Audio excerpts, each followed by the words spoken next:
I mean, you said that this would be an abomination if you believe in that. So what do you say to all these Chabad people?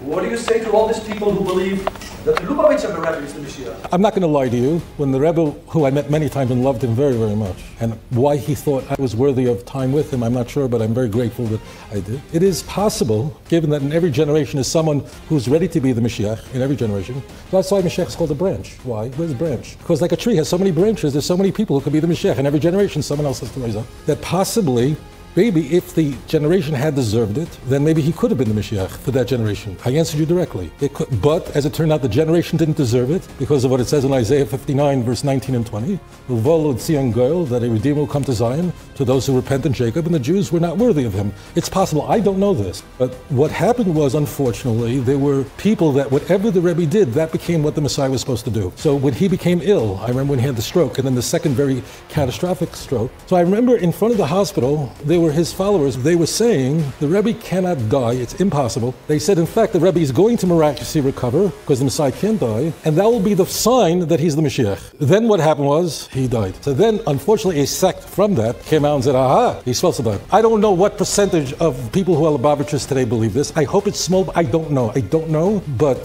it's very clear what happened was that whatever he did or happened to him defined what the Mashiach is supposed to be, rather than let's go to the text and then say this is what the Mashiach is supposed to do. And that was unfortunate. So granted that there's not one person in this room that believes this, and you know that everyone besides this sect believes this is a tragedy that people still think he's the Messiah, and the closest people to the Rebbe, like Rav Karinsky, rejected this as something horrible, and Chabadniks ask me, you know what they say to me? Say, Rabbi, why don't you speak more about this Mashiachista problem, that people say the Rebbe is still Messiah. They believe it's a disgrace to his memory. So this is certainly unfortunate, but it is truly a red herring because we don't accept that as a truthful belief. Therefore, it's not a fair argument. I don't believe it. Now, even those who believe it, none of them I ever heard of ever told me that he died for anybody's sins or any of that stuff. And I pray that the Chabadniks were doing so much good that those who still hold on to it would jettison it.